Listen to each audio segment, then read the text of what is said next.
여러분 안녕하십니까? 여러분들과 같이 이번 주에 다룰 주제는 선교란 무엇인가 하는 주제입니다. 여러분들과 같이 여러 가지 이야기를 함에 있어서 이것을 좀 이렇게 초점을 맞춰서 10가지 명제들로 정리했습니다. 한번 이번 수업에 임하시면서 이 10가지 명제들을 좀 이렇게 받아 적어 보시고요. 다음에 강의가 끝날 때 제가 과제물을 좀 드리도록 하겠습니다. 어려운 건 아니고요. 오늘 강의의 내용이 뭐였는지, 그리고 여러분들이 그것에 대해서 어떻게 생각하시는지 하는 부분에 대해서 간략하게 제가 질문하도록 하겠습니다. 자, 이제 시작할까요? 영어로 이제 미션이라는 단어에서부터 시작합니다. 이 미션은 여러분들이 많이 들어보셨을 겁니다. 교회 안에서도 이제 다뤘던 그런 주제이기도 하고요. 제가 오리엔테이션 때 간단하게 힌트를 드렸었습니다. 이 영어 미션에서부터 선교라는 우리 한자어 번역이 만들어졌죠. 그래서 지금까지 늘 저희들이 선교하고 이야기를 했는데, 문제는 이제 이 선교라는 단어가 굉장히 여러 가지 의미로 쓰여진다는 거죠. 그래서 가르침을 베풀다 하는 그런 한자어인데, 미루어 짐작을 해보면 주님의 가르침을 세상에 널리 베풀어준다 하는 그런 뜻이 아닐까 하는 생각을 해봅니다. 그러나 저희들이 이 선교를 놓고도 여러 가지 용법을 우리가 볼 수가 있어요.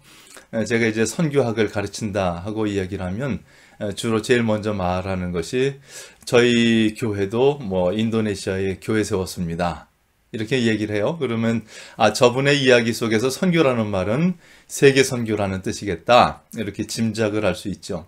그러나 저희가 세계 선교로만 쓰는 것이 아니라 농촌 선교라든지 뭐 문화 선교라든지 또 군 선교, 그리고 여러 가지 방법으로 사회 선교라든지 빈민 선교, 이런 용법으로도 선교라는 말을 써요. 그렇다면 이 선교라는 말이 꼭 해외로 나가서 어떤 일을 하는 것은 아니겠다, 국내 안에서도 선교라는 말이 굉장히 다양하게 쓰여지고 있구나 하는 것들을 먼저 감을 잡으시면 좋겠습니다. 그 관점 속에서 다시 질문을 하는 거죠.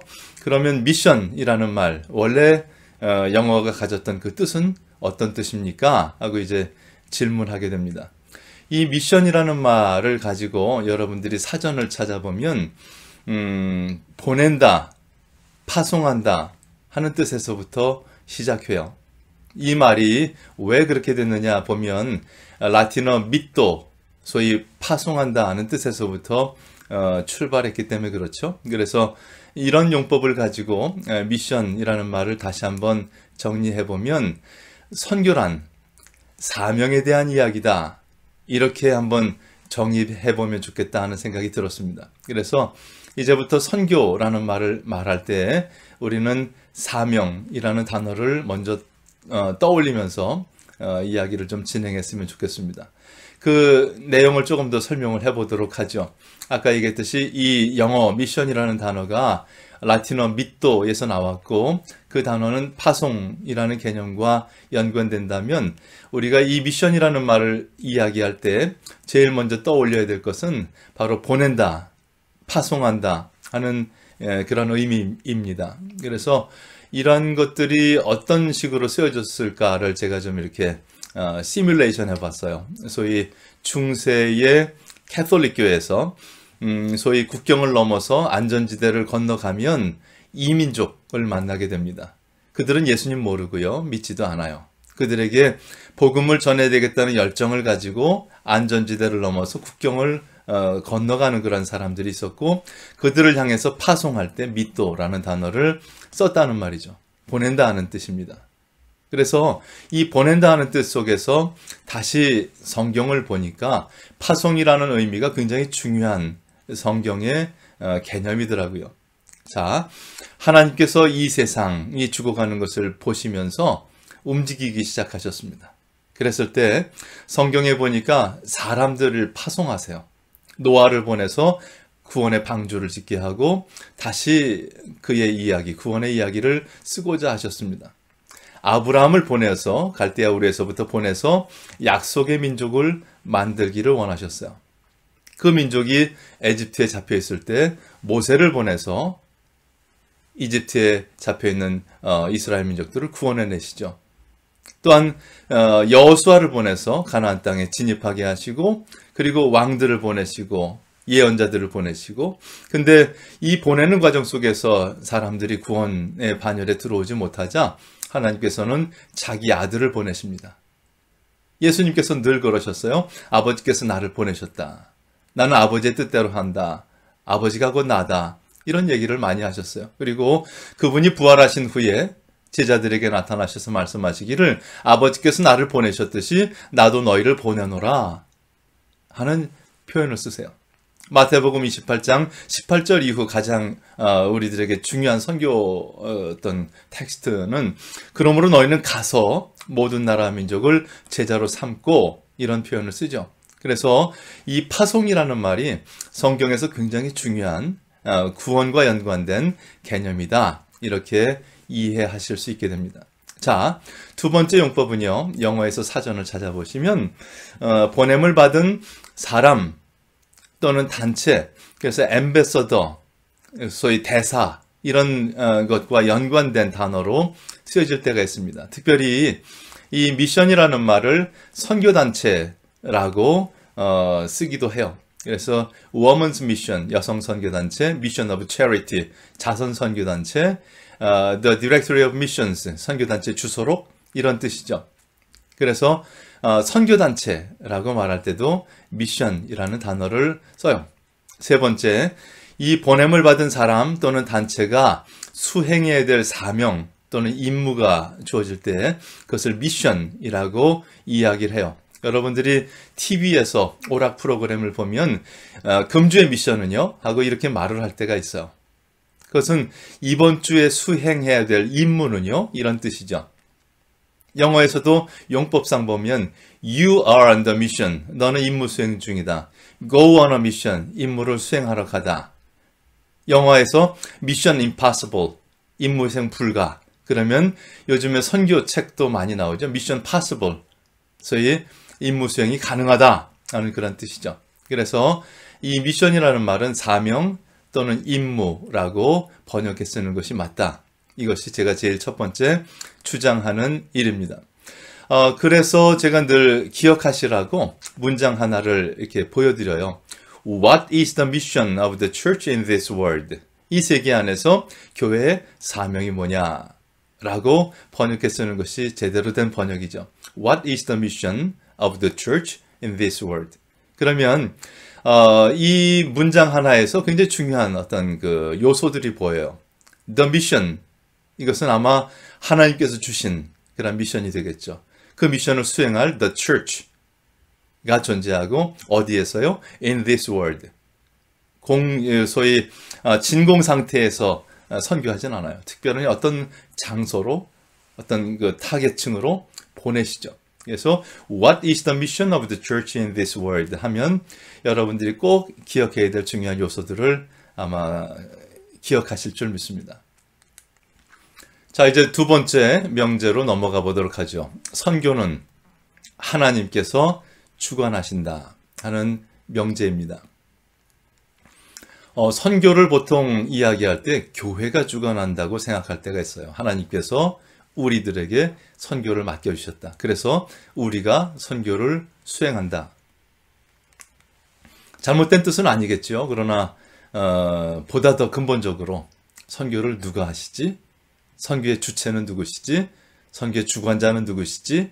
라고 물을 때 교회라고 말하는 건 굉장히 어떻게 보면 불경스러운 그러한 모습이 아닐까 생각이 들어서 다시 그 관점으로 성경을 제가 보면서 그림을 하나 그렸어요. 이 슬라이드 하나가 성경의 창세기부터 계시록까지라고 저는 그렇게 생각을 합니다. 창세기 어떻게 됐죠? 창조의 원형 왼쪽 위에 있습니다. 태초에 하나님이 천지를 창조하셨다. 그리고 그 지으신 모든 것을 보시면서 보시기에 심히 좋았더라. 원형이 있어요. 원래 계획한 대로 지어진 그 모습이 있다는 거죠. 그러나 인간 아담과 하와의 죄 때문에 그 원형이 일그러지고 파괴됐어요.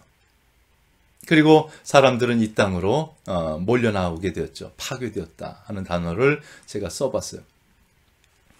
그 이후부터 이 땅은 분열과 전쟁과 신음과 죽음이 끊기지 않는데, 하나님께서 사랑의 하나님이 그 신음하는 사람들을 그냥 내버려 두지 않으셨다. 하나님께서 움직이셨다. 아까 얘기했듯이 노아와 아브라함과 계속해서 이 구원을 위해서 사람들을 보내시면서 움직이신다. 누구의 미션? 하나님의 미션. 하나님의 소위 임무, 사명은 새하늘과 새 땅까지 데리고 가는 거예요.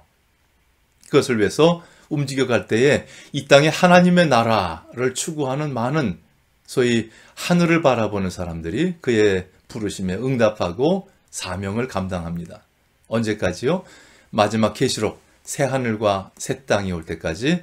그리고 그곳에는 다시는 성전이 있지 않을 텐데 더 이상 그 어떤 중간 매체가 필요 없는 거죠. 온전히 하나님과 이 모든 피조물이 다시 회복되어서 하나가 되는 그때까지 하나님은 움직이신다는 거죠. 그래서 누가 주관하신다? 하나님이 주관하신다. 선교의 주체는 하나님이시다. 또 한 가지 그 주체가 어떻게 움직이시는가 하면서 제가 이런 그림을 그려봤습니다. 하나님이 죽어가는 영혼들을 위해서 찾아오시는데 마치 잃은 양 한 마리를 찾아서 계곡을 헤매는 목자와 같은 그런 이미지로 성경은 표현될 때가 많아요.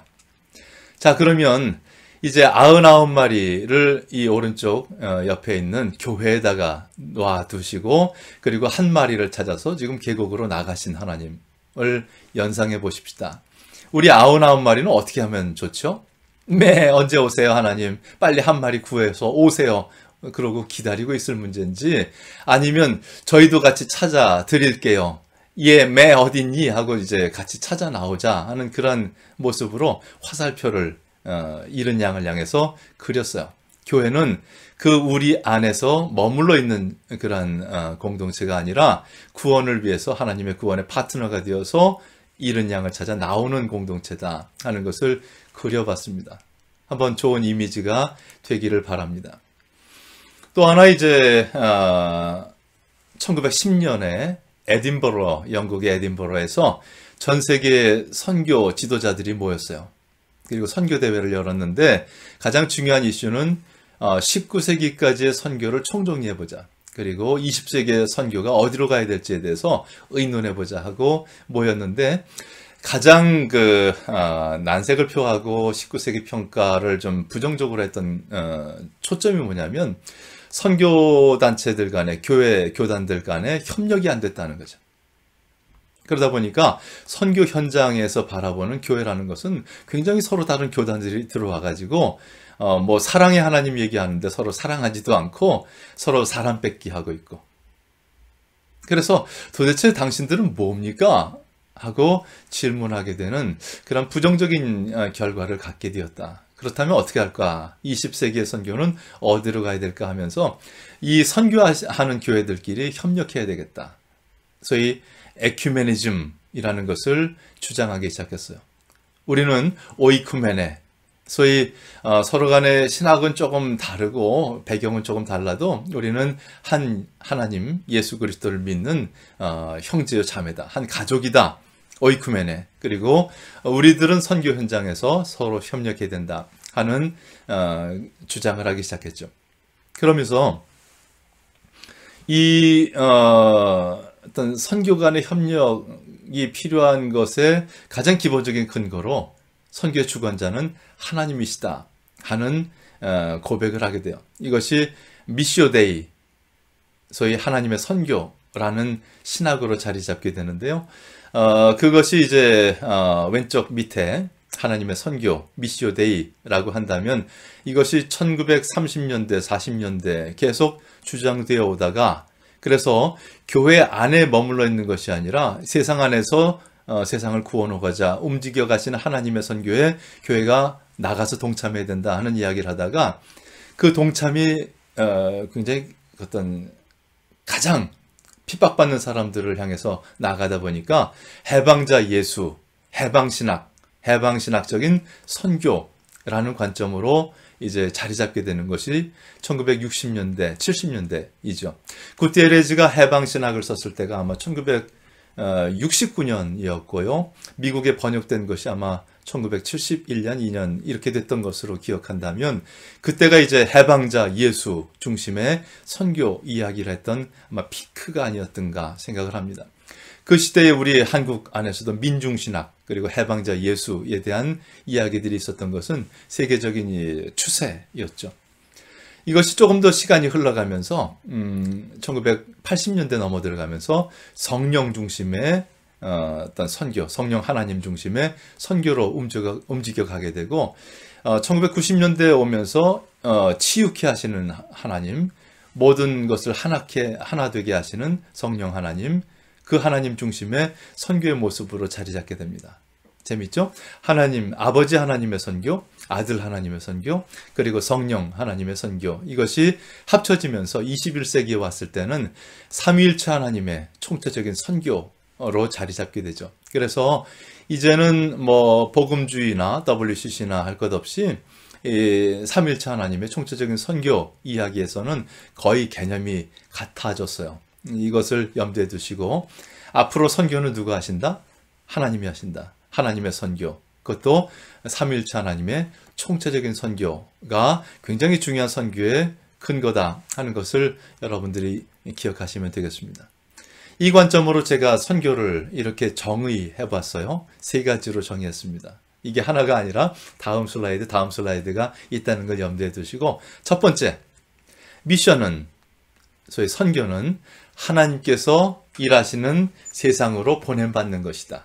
하나님께서 일하시는 세상으로 보냄받는 것이다. Being sent. 너희는 가서 모든 민족을 제자로 삼아. 그래서 우리는 보냄받았습니다. 그리고 세상으로 나가는 거죠. 자, 두 번째 개념을 제가 정리해 봤는데 이런 거예요. 미션은 하나님께서 일하시는 세상 속으로 내가 괄호치고 들어가는 것이다. 아, 이건 뭐죠? 첫 번째는 하나님께서 보내시는 주체이시고, 두 번째 이 표현 속에서는 내가 응답하는 거예요. 주여, 내가 여기 있사오니 나를 보내소서. 아멘. 주님께서 보내신다면 제가 가겠습니다. 제가 주님을 사랑합니다. 당신의 양을 먹이겠습니다. 이렇게 응답을 하는 차원의 표현이죠. 이것은 굉장히 웨슬리적이에요. 모든 것은 다 하나님께서 하세요. 그러나 인간의 응답은 굉장히 중요합니다. 자, 요나처럼 응답하지 않고 도망가도 돼요. 가룟 유다처럼 아예 거부해도 돼요. 그것은 하나님께서 세마실 문제예요. 다만 하나님과의 관계 속에서 보면 하나님은 늘 우리를 보내고 계시는데, 만인 제사장, 만인 사제, 만인 사명자인데 문제는 우리가 아멘 하고 받는 것이 중요합니다. 미션은 하나님께서 일하시는 세상으로 내가 들어가는 것이다. 그랬더니 세 번째 정의로 연결돼요. 하나님은, 미션은 하나님께서 일하시는 세상 한가운데서 하나님의 동역자가 되는 것이다. 이미 하나님께서는 그 계곡에서 양들을 찾고 계시고, 그리고 우리를 보내셨는데 제가 아멘 하고 들어가 봤더니 하나님이 거기 계셔요. 그리고 하나님의 동역자가 되는 아름다운 축복의 자리로 우리를 인도하시는 것을 고백하게 되죠. 너희는 이제 종이 아니라 이제 내가 너희를 종이라 하지 않겠으니 나의 친구다. 자, 주님의 동역자가 되고 주님의 친구가 되는 놀라운 역사, 이것이 바로 은혜의 자리이고 사역의 자리다. 이렇게 꼭 기억하시길 바랍니다. 자, 이렇게 되면 세 번째 선교에 대한 정의로 들어갑니다. 자, 선교의 목표가 뭐냐 하는 질문이에요. 하나님께서 주관하시고 그리고 우리가 응답했는데, 그렇다면 그 가야 될 방향이 어디지 하는 그런 질문이죠. 선교의 목표는 하나님의 나라의 성취다. 우리가 뭐 하려고 선교한다고요? 그의 나라를 다시 한번 회복하는 거다. 하나님의 다스리심을 다시 회복하는 거다 하는 거죠. 성경 속에서 보면 마태복음 6장 9절 10절 말씀, 그러므로 너희는 이렇게 기도하라. 아마 요한의 제자들이 요한이 기도 가르쳐줬다고 자랑했나 봐요. 그랬더니 예수님의 제자들도 우리들에게 기도를 가르쳐 주세요, 그렇게 요청을 했어요. 그래서 주님께서 기도를 가르쳐 주시는데 이렇게 표현하죠. 너희는 이렇게 기도하라. 하늘에 계신 우리 아버지시여, 이름이 거룩히 여김을 받으시오며. 이건 우리가 늘 예배자로 주님께 올려드려야 되는 그러한 어떤 중요한 포인트입니다. 두 번째, 나라가 임하옵시며 뜻이 하늘에서 이루어진 것 같이 땅에서도 이루어지이다. 너희는 늘 이렇게 기도하라. 나라가 임하옵시며 뜻이 하늘에서 이루어진 것 같이 이 땅에서도 이루어지이다. 자, 이 마태복음 6장 맨 끝에 가면 이렇게 표현되죠. 그런즉 너희는 먼저 그의 나라와 그의 의를 구하라. 그리하면 이 모든 것, 그 앞에 뭐가 있었죠? 무엇을 먹을까, 마실까, 입을까 염려하지 마라. 이는 다 이방인들이 구하는 것이라. 하늘 아버지께서 너희에게 그것이 있어야 될 줄 아시느니라. 너희는 다른 거 구하지 말고 먼저 그의 나라와 그의 의를 구하라. 그리하면 이 모든 것을, 무엇을 먹을까, 마실까, 입을까 염려했던 것들을 너희에게 다 더해 주시리라. 책임져 주시리라. 너의 사역을 끝까지 책임져 주시리라. 주님께서 말씀하시는 거죠. 뭐 하라고요? 먼저 그의 나라와 그의 의를 구하라. 우리의 선교의 목표는 뭐라고요? 뜻이 하늘에서 이루어진 것처럼 그의 나라가 이 땅에 이루어지는 것, 이것을 위해서 우리가 존재한다. 제 선생님이십니다. 하워드 스나이더 박사님의 Models of the Kingdom 이라는 책이 번역이 됐던 적이 있어요. 하나님 나라의 모델이라고 표현했는데 Models of the Kingdom 했기 때문에 모델들 이렇게 번역하는 게 더 좋을 뻔했어요. 어쨌든 8가지 모델에 대해서 소개를 하고 있습니다. 그 책에 보면 이 축들을 보여줘요. 자, 하나님의 나라는 어디에 있느냐 하는 그런 이야기인데 세로로 수직으로 먼저 가볼까요? 하나님의 나라는 하늘에 있습니까? 아니면 우리 가운데 땅에 있습니까? 성경에 둘 다 구절이 있어요. 자, 그러면 수평으로 가죠. 하나님의 나라는 저 미래에 존재합니까? 지금은 없는 거예요? 아니면 현재 두세 사람이 너희에게 모인 그곳에 하나님의 나라가 존재합니까? 두 축이에요. 자, 어디로 갈까요? 이렇게 슬래시해서 보면 하나님의 나라는 하나님의 행위입니까? 하나님이 하시는 겁니까? 아니면 우리가 이 땅에서 인간의 행위, 인간이 최선을 다해 감당해 나가야 되는, 그래서 만들어질 수 있는 어떤 것입니까? 또 반대로 역슬래시를 해볼까요? 하나님의 나라는 교회와 동일시 될 수 있습니까? 저 밑에. 아니면 하나님의 나라는 교회와 전혀 다른 차원의 어떤 것입니까? 위쪽에 이퀄이 이렇게 같지 않다는 표현. 자, 조금 더 이제 이쪽으로 보면 하나님의 나라는 급진적으로 도적같이 옵니까? 아니면 하나님의 나라는 마치 겨자씨에서부터 큰 나무가 되는 것처럼 점진적으로 자라는 겁니까? 또 반대쪽 슬래시, 하나님의 나라는 너와 나 사이에 사회적인 모습으로 임합니까? 아니면 하나님의 나라는 내 마음속에 있는 겁니까? 개인적인. 자, 이 모든 것들이 다 성서적인 근거를 가지고 있어요. 그리고 기독교 역사 속에서 그 전통들을 만들어 왔어요. 때로는 갈등도 빚기도 했죠. 그렇다면 하나님의 나라는 어떤 곳에 있습니까? 하는 질문인데 우리 선생님은 이런 표현을 쓰죠. 양극성 모두 성경적인 근거를 가지고 있다. 그리고 이 극성 안에서 우리는 존재하기 때문에 긴장 관계 속에서 존재한다 하는 거죠. 영적이면서도 물질적이고, 소위 하늘에서 존재하면서도 이 땅 안에서도 우리가 선취될 수 있고, 하나님의 행위면서도 아까 얘기했듯이 우리가 응답해야 되는 인간적인 인간의 행위이기도 하고, 또한 급진적으로 언젠가 도적처럼 오겠지만, 그러나 이 땅 속에서 우리는 하나 둘 선취해 나가야 되고, 그리고 미래 분명히 주님께서 완성하실 것이지만 현재 우리도 교회 안에서 맛보고 있고 하나님의 나라는 교회와 같기도 하고 다르기도 하고 그리고 개인적이면서도 사회적인 이 양극성에 대해서 우리는 늘 겸손하게 인정하고 어느 하나를 붙들고 이것이라고 주장하는 순간 더 이상 하나님의 나라는 아닌 것이죠.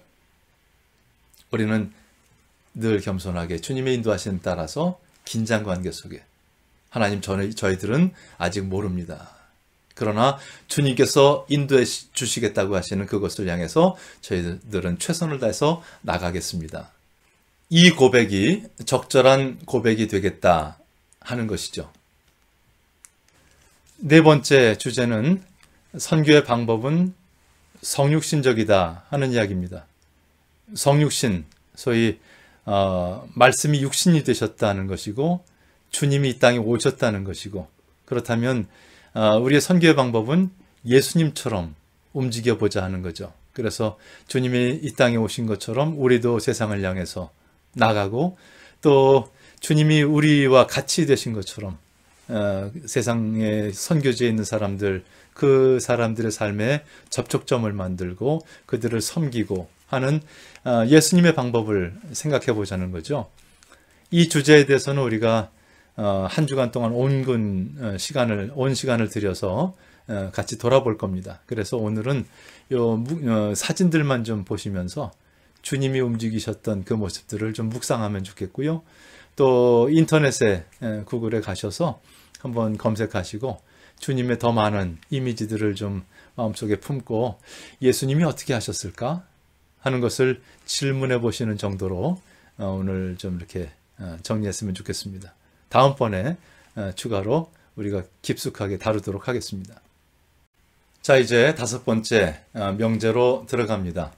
사명은 상황과 밀접한 연관관계 속에서 고백된다 하는 명제입니다. 상황과 밀접한 연관관계 속에서 사명이 고백된다는 거죠. 아까도 얼핏 얘기했습니다만 우리 진공 상태에서 사명을 얘기하진 않아요. 어떻게 특별히 어떤 장소라든지 대상을 향해서 사명 이야기를 합니다. 그렇다면 이 축을 좀 염두에 두시고 이해하시면 굉장히 편합니다. 제가 그려봤는데요. 선교에 있어서 네 축의 상호작용에 대한 이야기입니다. 자, 오른쪽 위에 성경은 1.1획도 변하지 않습니다. 맞습니까? 아멘. 근데 이제 이렇게 질문해 보면 어떨까요? 개역 성경이 맞습니까? 아니면 개역 개정 성경이 맞습니까? 아니면 더 조금 차이나게 새번역 성경이 맞습니까? 아니면 공동번역 성경이 맞습니까? 굉장히 좀 당황스러우시죠? 근데 저는 이제 이 주제를 좀 다음 주에 다루겠습니다만, 고백하기를, 성령께서는 수많은, 소위 버전, 그 번역본들을 통해서 역사해 오신다. 그리고 지금 우리 손에 주어진 이 성경이 이 지금의 우리의 교회를 세우고 또한 죽어가는 영혼들을 살리고 하나님의 뜻을 추구하는 데 있어서 결코 부족함이 없다. 우리가 성령의 인도하심을 받아서 성경을 읽을 때 주님께서는 충분하게 이 성경을 통해서 우리를 인도해 주신다. 그런 부분에 있어서 이 성경은 지금도 변화된 것이 아니다. 저는 그렇게 고백을 합니다. 1.1획도 변하지 않는 성경, 우리가 그렇게 믿음으로 고백하고 반대쪽 왼쪽 밑으로 내려오면 상황은 어떻습니까? 급변하고 있습니다. 하루가 다르게 변하고 있어요. 자, 그렇다면 이 급변하는 상황과 변하지 않는 성경, 이 두 축 안에 우리가 존재합니다. 신학자로, 설교자로, 말씀을 풀어주는 사람으로. 자, 우리들은 이렇게 생각하면 좋습니다. 설교자인데 마태복음 28장 18절에서 20절까지 말씀을 유치원생에게 설교를 하는 거예요. 반대로 다음 주에는 60 넘으신 어르신들에게 설교하는 거예요. 내용이 같은 텍스트지만 적용하는 예도 달라야 되고 표현도 달라야 되고 여러 가지가 달라져야 돼요. 이 말은 소위 대상, 상황이 다르면 신학은 풀어져야 되는 거예요. 이게 설교자의 임무고 신학자의 임무죠. 그래서 신학은 늘 변하게 되어 있습니다. 상황화 신학이에요. 저는 그렇게 바라봅니다. 일단 어쨌든 그 변화된 상황 또 그 대상을 향해서 하나의 신학이 정리가 되고 나면, 그래서 성경 전체를 풀어주는 하나의 세계관이 세팅이 되면 거기에 맞춰서 전략이 생깁니다. 행동 반경이 생겨요. 행동 방법들이 생기죠. 그리고 그 전략이 상황을 바꾸죠. 자, 6번째 이야기로 넘어가 보도록 하죠. 이 사명은 상황 속에서 다양하게 주어진다. 다양하게 라는 말에 밑줄을 그으시면 좋겠습니다. 조금 전에는 상황 속에서 라는 표현에 밑줄을 그을 수 있겠죠.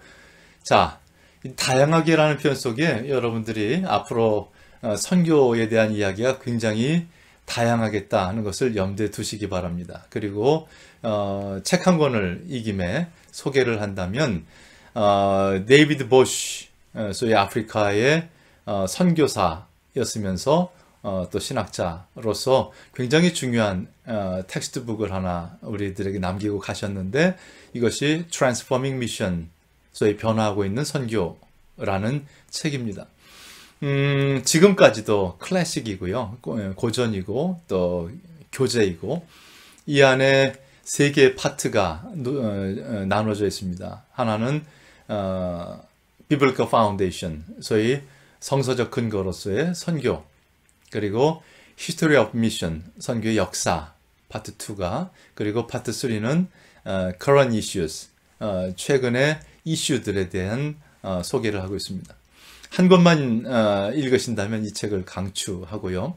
만만치 않습니다. 여러분, 굉장히 두꺼운 책이라서 한번 큰 마음 먹고 도전하셔야 됩니다. 어쨌든 이 변화하고 있는 선교 속에 아까 얘기했듯이 파트 3를 바라보시면 그 서브 챕터들이 재미있게 표현되어 있어요. Mission as, Mission as, Mission as 하면서 굉장히 다양한 최근의 흐름들을 소개를 하고 있습니다. 미션을 뭐라고 보느냐 하는 거죠. 우리들의 사명을 무엇이라고 고백하면서 그 사명을 수행하고 있느냐 하는 이런 이야기가 되겠습니다. 이 말 속에서도 미션이라는 말은 사명 또는 임무로 해석될 수 있겠죠. 자, 첫 번째 예를 들어보면 Mission as the church with others 라는 표현입니다.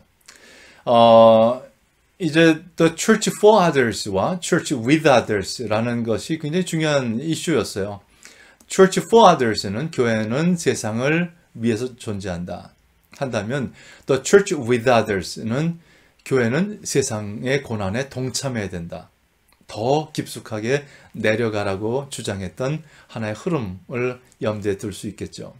이런 것처럼 the mission as, mission day, 아까 좀 이탈릭처로 이렇게 슬래시 해야 되는데 왜냐면 라틴어들은 보통 이렇게 옆으로 이탈릭처로 쓰는데, 어쨌든 미시오 데이라고 말한다면 데이, 데우스의 미시오, 선교를 이야기하는 거죠. 그래서 하나님의 선교 신학을 말합니다. 하나님의 선교로서의 어떤 사명, 또 mission as mediating salvation, 소위 구원을 전해주는 그러한 사명, 또 mission as the quest for justice, 소위 이 땅에 하나님의 정의를 실현해야 되는 사명, mission as evangelism, 유앙겔리온에서 나온 단어죠. 그래서 소위 기쁜 소식을 전하는 것, 복음전도 이런 뜻입니다. 그러니까 복음주의가 여기에 해당되겠죠. 그래서 mission as evangelism, 기쁜 소식을 전하는 사명, mission as contextualization, 소위 교회를 그 문화 속에 뿌리내리는 사명, mission as liberation, 얽어매여 있는 모든 속박을 풀어주는 하나님 나라의 기쁜 소식을 선포하는 사명, mission as inculturation, 이것은 캐톨릭 용어인데요. culture의 acculturation, 적응하는 것, 그리고 incarnation의 합성어입니다. 그래서 그 문화 안에 성육신에서 뿌리내리는 것, 이것을 또 하나의 사명으로 고백하는 그룹이 있다. mission as common witness, 우리가 공동의 증언, 미션으로서의 사명, mission as ministry by the whole people of God.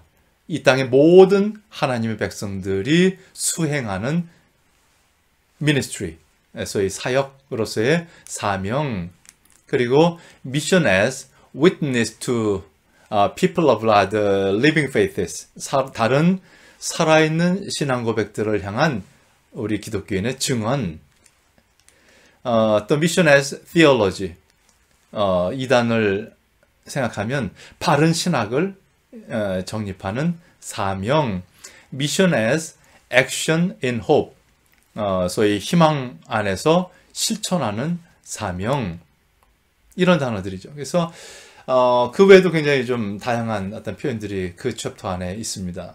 여러분들이 한번 들여다보시기 바라고요. 미션은 굉장히 다양할 수 있겠네 하는 생각들을 좀 갖게 되시길 바랍니다. 또한 이 미션이라는 단어 앞에 형용사를 어떻게 붙이느냐에 따라서 소위 타겟층이 생겨요. 예를 들어 보면 youth mission, 젊은이들을 타겟으로 하는 사명, urban mission, 도시를 타겟으로 하는 사명, rural mission, 농촌을 타겟으로 하는 사명, 그죠? 젊은이 선교, 도시 선교, 농촌 선교, 이런 표현이 되겠죠. domestic mission 이라고 말한다면 국내를 초점 짓고 하는 사명, 반대로 foreign mission 하면 여권의 도장 받고 해외로 나가시는 순간 만들어지는 사명, 해외 선교, 그리고 world mission 하면 인간들이 사는 모든 세상을 향한 사명, 또 global mission 하면 인간 플러스 지구촌 전체를 놓고 피조물까지 감당하는 global mission, 우리가 이렇게 생각할 수 있겠다. 굉장히 다양하죠? 초점이 다양할 수 있다는 얘기죠. 이 관점 속에서 첫 주에도 보여드렸던 이 굉장히 다양한 주제들을 향한 미션이 가능합니다. 제가 글로벌 미션이라는 과목을 열 때 이 그림 하나를 놓고 15줄을 매 주제들을 다뤄나가죠. 이것은 저희가 따로 주제를 만들어서 여러분들과 같이 나눌 수 있도록 그렇게 하겠습니다. 자, 이제 7번째 명제로 들어갑니다. 사명은 글로컬한 접근을 추구한다. 글로컬이라는 단어를 염두에 두시기 바랍니다. 이 글로컬이라는 단어는 여러분 아시다시피 글로벌과 로컬의 합성어입니다. 지금의 관점 속에서 보면 우리가 지구촌으로만 쭉 퍼져나가는 것이 아니라 그 안에 다양한 로컬들이 존재하는 것을 깨닫기 시작했습니다. 그래서 글로컬라이제이션과 로컬라이제이션은 동시에 일어납니다. 이것과 함께 이것이 서로 연결될 때 소위 인터랙션이 일어나는데 그것을 글로컬이라는 표현을 쓰게 되죠. 이 글로컬라이제이션의 또 그 대표적인 예는 글로벌 컴퍼니들을 생각할 수가 있습니다.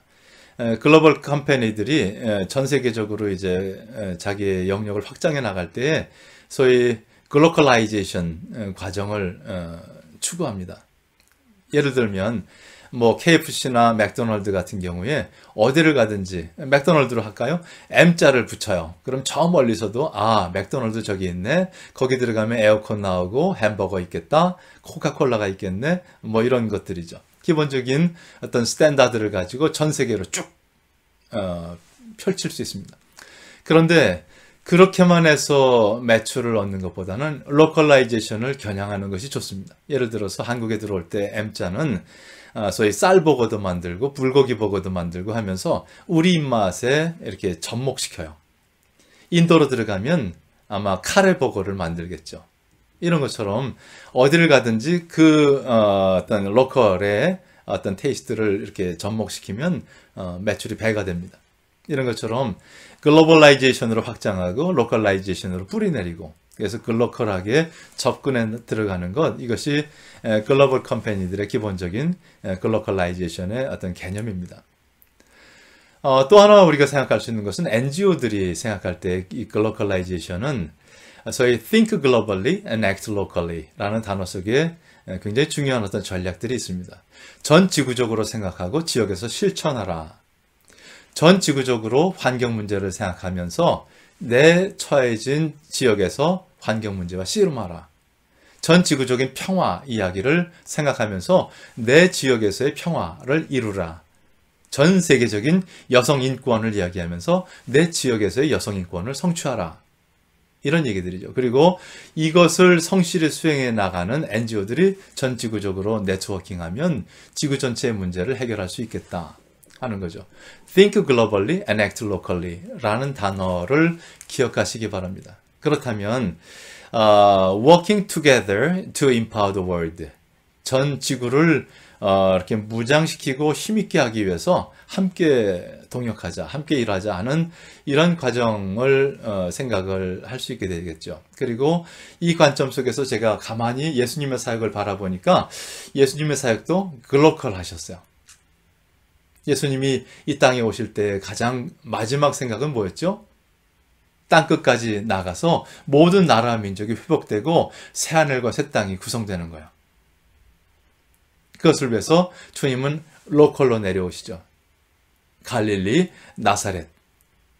구체적으로 그곳에서 12 제자를 모으시고 일단 70문도를 만드시고 일단 120문도를 만드셔요. 그리고 그들을 전 세계로 보내시죠.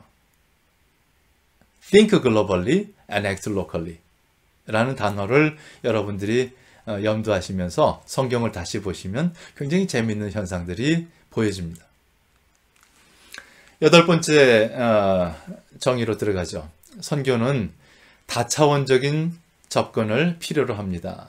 다차원적인 접근이라는 표현 속에서 우리가 총체적 선교를 나중에 또 한 주 구체적으로 다룰 겁니다. 어쨌든 오늘 간단하게 소개를 한다면 우리들의 부르심의 차원에 있어서도 우리는 굉장히 다차원적으로 확대되어 나가요. 자, 우리가 처음에 전도를 목적으로 선교지에 들어갑니다. 선교사님들의 가장 기본적인 모습은 예수님을 전해야지 하고 들어가요. 근데 가서 만나는 사람들은 주로 가난하고 힘이 없고 힘들어요. 그러다 보니까 사회적 실천을 해요. 못 먹는 사람들 먹이고 배우지 못한 사람 가르치고 하면서 사회적 실천을 하게 됩니다. 그것을 위해서 돌아와서 모금도 하고 가서 또 먹여주고 또 가르치고 병원을 세우고 해요. 그런데 이것은 밑 빠진 독에 물 붓기처럼 계속 해야 돼요. 그래서 다시 생각하게 되는 것은 그들 스스로가 자립할 수 있게 도와줘야 되겠다. 그래서 구호에서 개발로 그들 스스로가 일어날 수 있는 방법에 대해서 생각하면서 그들이 총체적으로 경제적 발전, 사회적 발전을 이룰 수 있도록 도와주는 일들을 하게 됩니다. 그런데 그렇게 하다 보니까 어느 순간에 사회의 벽을 느끼게 되고 좌절하게 될 때가 있어요. 예를 들어서 인도 같은 데 가서 전도하려고 갔다가 그들을 향해서 사회적 실천을 하고 그리고 그들에게 자립경제를 만들어주려고 하다 보니까 그들이 불가촉 천민이었어요. 무슨 말씀 아시죠? 더 이상 넘어갈 수가 없는 거예요. 거기서는 사회 정의를 향해서 투쟁할 수밖에 없게 돼요. 그러면서 점점 더 총체적으로 깊이 있게 넓게 들어갈 수밖에 없게 됩니다. 이것이 이제 우리들을 부르시는 그 차원이 처음에는 전도에서 사회적 실천에서 경제적 발전에서 사회 정의로 그리고 총체적 구원으로 확대되어 나간다 하는 것을 생각하게 만들죠. 이 부분에 대해서도 저희가 조금 더 구체적으로 나중에 다루도록 하겠습니다. 자, 이제 9번째 정의로 넘어가 봅니다. 총체적 선교를 위해서 교회 간의 협력 네트워크가 필요하다. 교회 간의 협력 네트워크가 필요하다. 한 교회가 감당할 수 없고요. 한 교단이 감당할 수 없어요. 전 세계에 있는 주님을 따르는 모든 교회들이 합력하여서 협력하지 않으면 이런 총체적 선교를 만들 수 없다는 얘기죠. 그래서 네트워킹이 무엇보다도 중요하고요. 뭐를 위해서요? 하나님의 선교를 위해서.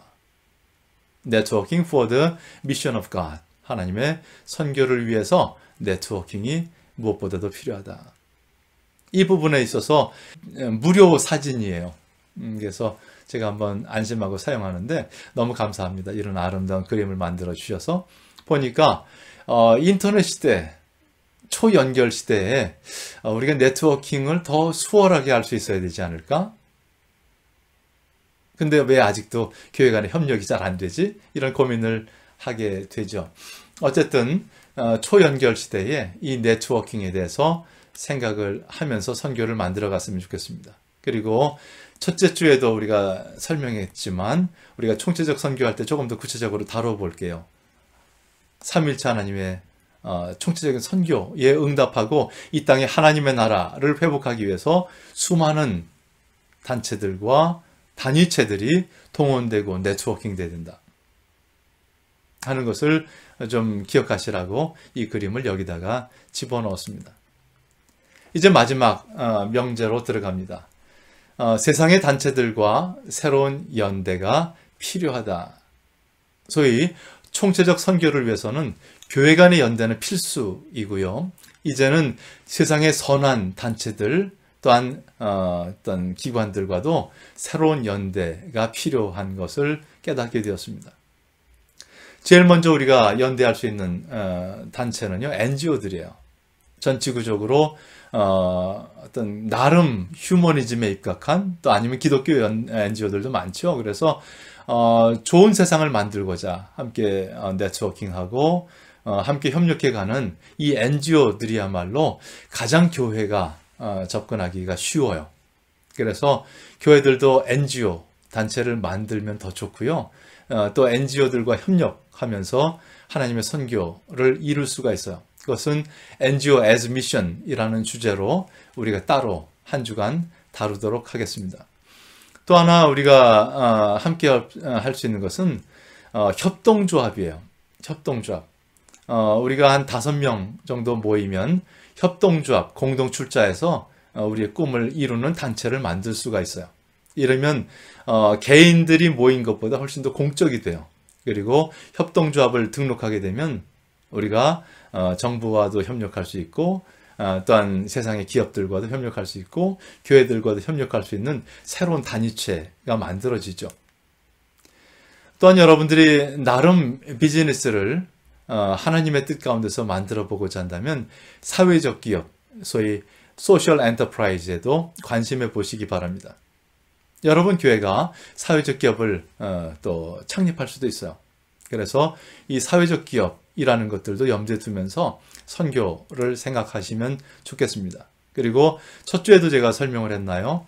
오른쪽 끝에 전통적 기업, 소위 이익 창출을 위해서 존재하는 어떤 형태가 가능하고 왼쪽 끝에 전통적 비영리기관, 이것은 profit하고는 전혀 무관한, 이익 창출과는 무관한 그러한 어떤 시민단체를 염두에 둔다면 맨 가운데 사회적 기업, 소위 이익도 내지만 그러나 NGO의 이상도 어느 정도 실현하고자 하는 그러한 축이 있다는 것이죠. 그리고 사회적 기업과 전통적 기업 사이에 소위 중간 위치도 가능하고요. 사회적 기업과 전통적 NGO들 사이에도 중간 위치가 가능해요. 그래서 여러분들이 교회와 또 선교 이야기를 할 때에 이런 다양한 접근 방법이 가능하다 하는 것들을 염두에 두었으면 좋겠습니다. 자, 이제 먼 길 오셨습니다. 10가지 명제를 쭉 듣다 보니까 처음에는 뭐 알아듣겠다가 이 숫자가 많아질수록 더 혼돈이 되고 이제 복잡해지죠. 그래서 여러분들이 꼭 이것만 기억해 주시면 좋겠어요. 10가지가 하나의 선교를 만드는 다양한 설명들이다. 그래서 그 서로 보는 관점들을 이렇게 각도를, 앵글을 달리해 가면서 보는 거예요. 그리고 그 전체가 하나예요. 이렇게 꼭 이해하시기 바라고, 그래서 이 10가지의 명제를 통해서 하나의 선교를 좀 돌아봤으면 좋겠고요. 그만큼 여러분이 선교를 보는 관점이 풍성해지기를 바랍니다. 이것이 여러분들에게 부탁하는 가장 중요한 관점입니다. 또한 이 관점 속에서 여러분들에게 과제를 드리려고 해요. 아까 시작할 때 이야기했듯이 이 10가지를 한번 쭉 받아 적어 보세요. 이 동영상 강의는 그게 좋아요. 다시 볼 수 있잖아요. 그래서 또 빠르면 잠깐 정지시키고 이렇게 타입을 할 수도 있어요. 그래서 여러분들이 한 10가지를 잘 정리해 보시기 바라고요. 그것이 지금 우리들의 선교를 보는 관점들을 어떻게 풍성하게 만들어졌는지 여러분의 코멘트를 정리해 주시는 것이 과제입니다. 정확한 과제는 제가 글로 다시 설명할 수 있도록 그렇게 하겠습니다. 여러분들이 꼭 부탁하는 것은 이제부터는 생각을 많이 하시기 바랍니다. 생각을 많이 하세요. 여기 보니까 가운데 불이 반짝 들어오려면요, 한 6개 정도 동그라미가 있는데 생각을 많이 하셔야 돼요. 그래서 그 생각이 모여지면 시너지가 되고, 그리고 여러분의 정말 정금같이 드러나는 아이디어가 됩니다. 그래서 여러분들이 책도 많이 보는 것 중요하고요, 강의 듣는 것도 중요합니다만, 그 모든 것들을 가지고 주님 앞에서 성령의 인도하심을 간구하면서 생각을 많이 하세요. 그러면 주님께서 지혜를 주셔서 선교에 꼭 필요한 아이디어를 여러분들에게 주실 줄 믿습니다. 두 번째 여러분들에게 부탁하는 것은 이제부터 신학은 실천하는 신학이어야 돼요. 자, 머리로 뭐 어느 신학자가 무슨 얘기했고 어느 책에 뭘 써 있고 뭐 막 자기의 어떤 그 암기 능력이 뛰어난 사람들은요, 굉장히 자랑을 많이 해요. 근데 그거 하나도 소용없어요. 실천하지 않으면 그 신학은 죽은 신학이야. 내가 많은 지식을 갖고 있다 할지라도 그것이 나의 삶을 바꾸고 교회를 바꾸고 현장을 바꾸지 못하면 그건 죽은 신학이에요. 그래서 이제부터는 단 하나를 알더라도 제대로 알고 그 하나가 나의 삶을 바꾸고 교회를 바꾸고 선교를 바꾸는, 그래서 실천하는 신학이 되어야 됩니다. 여러분의 아이디어가 생기면요, 생각을 많이 한 후에 아이디어가 생기면 그 다음에 바로 플래닝을 하세요. 계획 짜세요. 그리고 그것을 실천하세요. 이런 연습이 자꾸 되어야 여러분들의 신학이 살아있는 신학이 됩니다. 자, 이제 여러분들 축복합니다. 여러분들이 이렇게 선교에 대해서 고민하고 생각을 정리하고 또한 계획을 세우고 실천하면서 주님께 쓰임받는 사람들 되시고, 여러분의 목회가, 여러분의 선교가 또 쓰임받는 목회, 쓰임받는 선교가 되어서 마지막 결과적으로 새하늘과 새 땅을 앞당기는데 여러분들이 주요 도구가 되고 파트너가 되기를 주의 이름으로 축원합니다. 감사합니다.